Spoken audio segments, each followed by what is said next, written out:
fresco. Okay, so chef, how do you think the evolution of the restaurant business is going, and where do you think it's going to go in the future?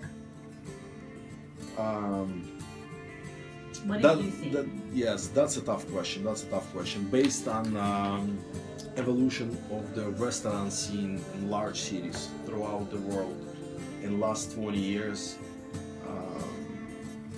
the speed is enormous. 20 years ago, you go to any restaurant, you get exactly the same type of experience. You gotta eat first course, second course, third course. It's white tablecloth. You have three types of knives on one side, three types of forks on another side. You don't see that much often right now. And I think all that happens because of the free mind of chefs and freedom of their thinking, freedom of their creativity. And like for example, in our restaurant, I think our restaurant is a great example because we don't have tablecloth over here in our restaurant. The food served on, we serve flatbread on the cutting board, not on the plate like it's supposed to be. We serve cappuccino in different type of glasses, not traditional cappuccino glasses. Some of the food that we serve has to be eaten without fork and knife. Like for example, we have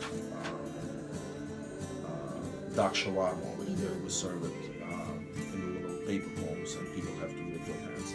And that happens all over the world. So I don't know where it's gonna be in 20 years, but in the last 20 years, it changed drastically.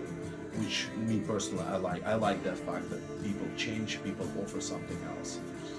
If 20 years ago, 30 years ago, people go to the restaurant and they were happy just with a good meal, right now it's not gonna make it. They have to be entertained, they have to have a great meal, they have to have great service, and I think as chefs and restaurant owners, we also have to plant the seed in their head so they can come back to us, and we can do it only through the experience. And experience is when everything comes together. Right. Great food, great entertainment. We have live music in our restaurant, great service. So it's a well-rounded experience, not only tactically, but seeing, listening, the whole entire environment of the restaurant.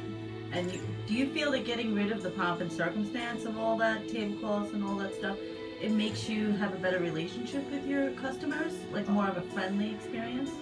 I definitely think so. I definitely think so, because people come to the restaurant not knowing what's gonna happen, and I think people like that.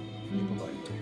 As I said before, people used to come to the restaurant, they knew what they're gonna get, and they were happy about it. Right now, they don't know what they're gonna get, and how they're gonna get it served, and they like it. I think it's nice. There's a lot of pictures of you interacting with your customers, being at live events, like really allowing them to get to know you. Do you think that not enough chefs do that?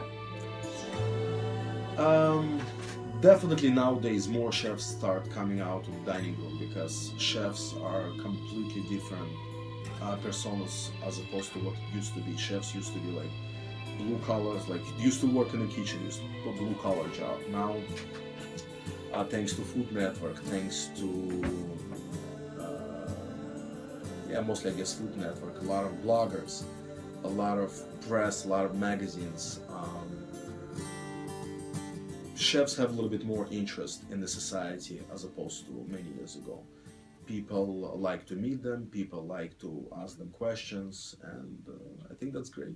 Yeah. For the restaurant industry, that's very good. I think so too. I think it's important that you've tied in the identity of your restaurant with the identity of who you are, so that when your customers come here, they feel like they're kind of meeting you also.